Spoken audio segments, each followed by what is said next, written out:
दोस्तों, एक बाप की कब्र में आग लगी हुई थी, मगर उसकी 3 बेटियों की दुआ से किस तरह से वो आग बुझ गई और उसको जन्नत में एक घर मिल गया। किस तरह से अल्लाह ने बेटियों की दुआ से एक बाप को कब्र में मिल रहे अजाब से निजात दे दी और जन्नत में उसके लिए एक महल तैयार कर दिया। सुनकर आपके भी रोंगटे खड़े हो जाएंगे। इसलिए आप इस वीडियो को आखिर तक जरूर देखें और कमेंट बॉक्स में इस्तग़फ़ार लिखकर शेयर भी कर दें, ताकि और भी लोगों के पास में यह वीडियो पहुंच जाए। तो चलिए दोस्तों, शुरू करते हैं। हज़रत सैयदना हारिस रहमतुल्लाहि अलैहि बयान करते हैं कि मैं हर रोज़ कब्रिस्तान में जाया करता था और कब्र वालों के लिए रहमत की दुआ करता था और उन पर गौर फिक्र करता था और उनके हालात से नसीहत हासिल करता था। मैं उनको देखता था कि वो बिल्कुल खामोश हैं, वो अपने पड़ोसियों से मुलाकात तक नहीं करते हैं। फिर मैं उनके लिए खूब रोता और एक गुंबद की तरफ चला जाता जिसमें एक कब्र थी, उसके साये में जाकर मैं सो जाता था। एक मर्तबा कब्रिस्तान में एक कब्र के पास में मैं सोया हुआ था कि इतने में मैंने सुना कि हाय मेरी बर्बादी और हलाकत, अगर दुनिया वाले मुझको देख लेते तो वो कभी भी अल्लाह की नाफरमानी ना करते। है कोई मेरी फरियाद को सुनने वाला और मेरी इस हालत की खबर मेरे घर वालों को देने वाला। इतना सुनते ही मैं बेदार हो उठा। उस वक्त मैं इतना ज़्यादा खौफजदा हो गया था कि करीब था कि यह सुनकर मेरी जान निकल जाती। उसके बाद मैं अपने घर गया और सारी रात उसके बारे में गौर फिक्र करता रहा और जब सुबह हुई तो इसके बारे में मैंने अपने घर वालों को बताया और मैं कहने लगा कि मुझे आज फिर उसी जगह पर जाना है, शायद उस कब्र पर कोई जियारत करने के लिए आ जाए और जो मैंने देखा है वो मैं उनको बता दूं। आप अलैहिस्सलाम फरमाते हैं कि उसके बाद सुबह मैं फिर उसी जगह पर गया, लेकिन मैंने वहां पर किसी को भी ना पाया। थोड़ी देर के बाद में मैं फिर उसी कब्र के पास सो गया तो मैंने देखा कि फिर से कोई कहराने लगा है और कहने लगा है कि हाय मेरी हलाकत, मुझ पर मेरा अल्लाह सख्त नाराज है। अगर मुझ पर अल्लाह ने रहम ना किया, अगर मुझ पर से अल्लाह ने यह अजाब ना हटाया तो मेरे लिए बहुत बुरी हलाकत और बर्बादी होगी। इतना सुनते ही मैं बेदार हो उठा। मैं इस इबरतनाक वाक़े से बहुत ज़्यादा डर गया था। खैर, उसके बाद में मैं अपने घर आ गया और जैसे तैसे करके रात गुजारी। जब सुबह हुई तो मैं फिर से कब्रिस्तान में उस कब्र के पास में पहुंच गया, यह सोचकर कि शायद आज कोई उस कब्र की जियारत करने के लिए आ जाए और मैं उसे इस वाक़े के बारे में बता दूं। लेकिन तीसरे दिन भी मैंने किसी को भी कब्र की जियारत करते हुए नहीं पाया।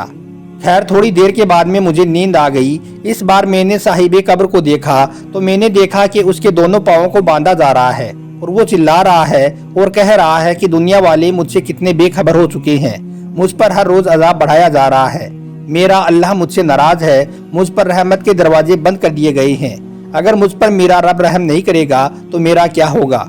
दोस्तों, उसके बाद हज़रत सैयदना हारिस रहमतुल्लाहि अलैहि फरमाते हैं कि मैं खौफ की हालत में बेदार हुआ और अपने घर की तरफ लौटने का इरादा किया कि इतने में मैंने 3 लड़कियों को उस कब्र की तरफ आते हुए देखा। मैं उनको देखकर पीछे हट गया और एक कब्र की आड़ में छुप गया ताकि मैं उनकी गुफ्तगू सुन सकूं। उसके बाद उनमें जो सबसे छोटी थी वो आगे बढ़ी और कहने लगी, अस्सलामु अलैकुम, आप पर सलामती हो अब्बा जान, आप अपनी आराम गाह में कैसे हो और आपके ठिकाने में ठहरना कैसा है। आप हमारे पास अपनी मोहब्बत छोड़कर चले गई हो और हमसे आपका हाल पूछना कट गया है। आपके लिए हमें बहुत गम है और आपसे मिलने का हमें बहुत ज़्यादा शौक है। इतना कहकर वो लड़की फूट फूट कर रोने लगी। उसके बाद दूसरी दोनों बेटियां आगे बढ़ी और सलाम करके कहने लगी, यह हमारे बाप की कब्र है जो हमसे बहुत मोहब्बत करने वाला था। अल्लाह आपको अपनी रहमत से हमेशा खुश रखे।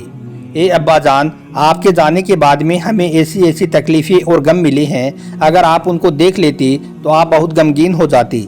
आपके जाने के बाद में मर्दों ने हमारी इज्जतों पर, हमारी किस्मतों पर हाथ डाले हैं।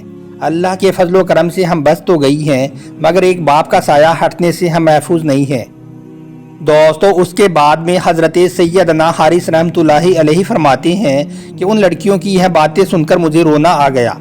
फिर मैं उनके पास तेज़ी से गया और सलाम करके कहने लगा, ए लड़कियों, बेशक बाज़ औक़ात आमाल कबूल कर लिए जाते हैं और बाज़ औक़ात रद्द कर दिए जाते हैं। तो यह सुनकर वो लड़कियां कहने लगी, ए अल्लाह के नेक बंदे, आपने ऐसा यहाँ पर क्या देखा है।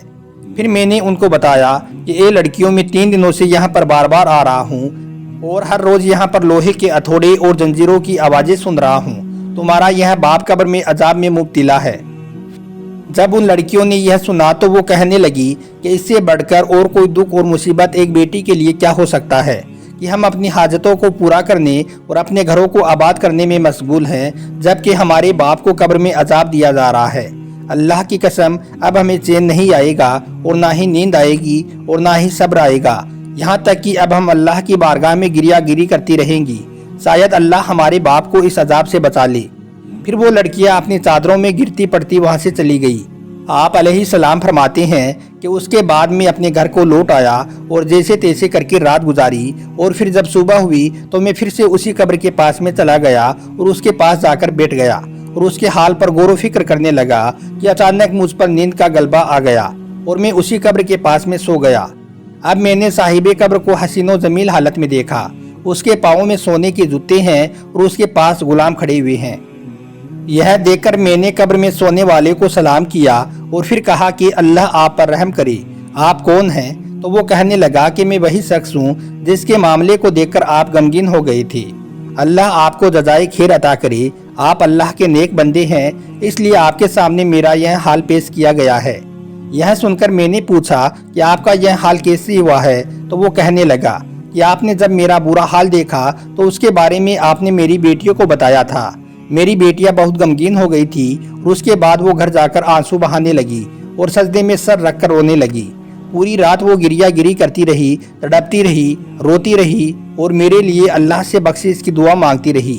ان کی دعاؤں سے اللہ نے میری بخشش فرما کر مجھے اپنے پیارے محبوب صلی اللہ علیہ وسلم کا پڑوس عطا فرما دیا ہے۔ اب آپ جب میری بیٹیوں سے ملو تو ان کو میرے اس حال کے بارے میں ضرور بتانا تاکہ وہ اب رنجیدہ نہ رہے۔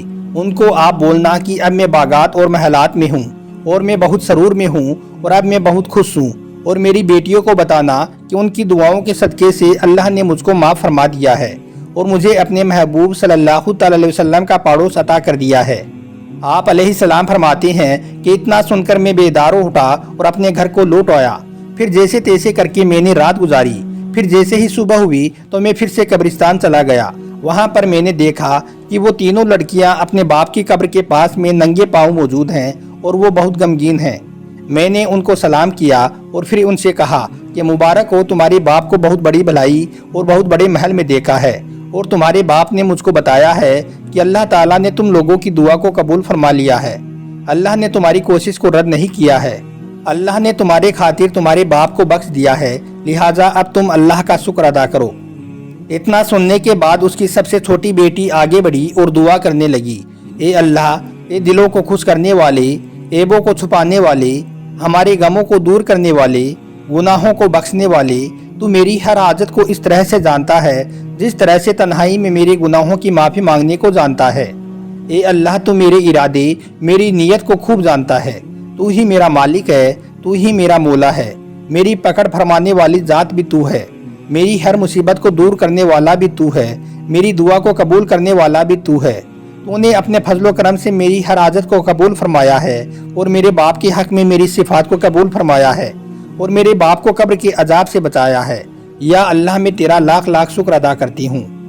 یا اللہ، جس طرح سے تو نے میرے باپ کی قبر سے عذاب ہٹایا ہے، اسی طرح سے تو ہماری زندگی سے بھی پریشانیوں کو مٹا دے۔ اسی طرح سے پھر وہ دونوں بیٹیاں بھی آگے بڑھی اور اللہ کا شکر ادا کرنے لگی۔ اس کے بعد حضرت سیدنا حارث رحمۃ اللہ علیہ فرماتے ہیں کہ مجھے ان کے اس طرح سے گریا گری کرنے پر بڑا تعجب ہوا۔ انہوں نے اپنی دعا سے اپنے باپ کی بخشش کروا دی اور اپنے اوپر ہونے والے ظلم و ستم سے بھی نجات پا لیا۔ بے شک ماں باپ کی دعاؤں سے بچوں کی زندگیاں بدل جاتی ہیں اور آخرت بھی سنور جاتی ہیں، لیکن بیٹیوں کی دعا لینے والے باپ کو اللہ کس طرح سے اپنی رحمت اور برکت نازل کرتا ہے، یہ تو آپ نے اس واقعے میں دیکھ ہی لیا ہے۔ اللہ سے دعا ہے کہ اللہ ہر باپ کے دل میں بیٹیوں کے لیے محبت پیدا کر دے۔ آمین، اللہم آمین۔